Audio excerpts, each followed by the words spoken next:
In today's lesson, I'll show you how to adjust the lighting and color intensity in a photograph.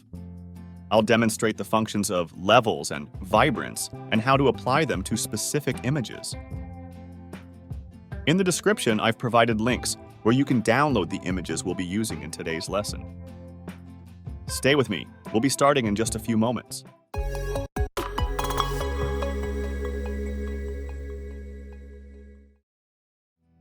First, let's open the first image.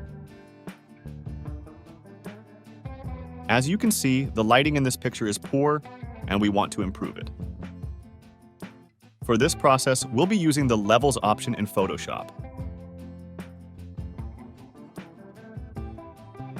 Navigate to the main menu, then go to Image, followed by Adjustments, where you'll find the Levels option. While this is one way to do it, making direct adjustments to the photograph isn't ideal, because if we want to revert to previous settings later on, it won't be possible unless we search for that step in the history. There's a much better way: adding levels as a separate layer above the image layer, which we can toggle on and off as needed. To do this, you'll need to access the Adjustments tab from the Windows menu if you haven't already done so. If it's already accessed, it's usually located on the right side. If not, go to Windows, then Adjustments, and it will appear. If we open the adjustments, you'll see various icons. Hovering your mouse over them will show what each one is for. In this case,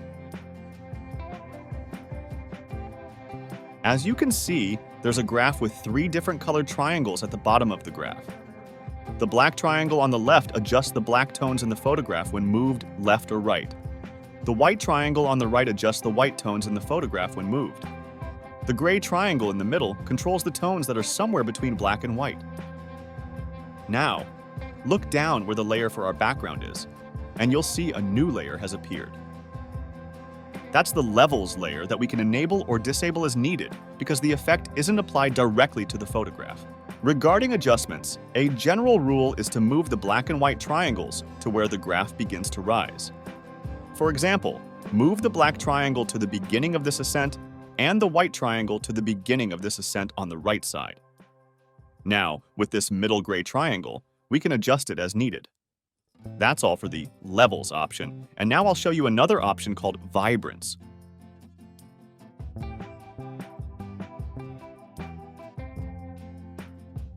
Let's insert a new photo to try out this option. This option is located where the Levels option is in the Adjustments tab. Select the Vibrance option, and you'll see a window with 2 sliders for adjustment. You'll notice a slider called Saturation, which is used to decrease or increase the color intensity. The Vibrance slider does the same thing, but when we decrease saturation, the photo becomes black and white, and when we increase it too much, there's a high chance of color oversaturation in parts of the photograph. When we move the Vibrance slider all the way to the left, you'll see that the photo doesn't become black and white, but rather the colors become softer and more subtle. If we move the slider to the right, the color intensity increases, but it doesn't result in color oversaturation.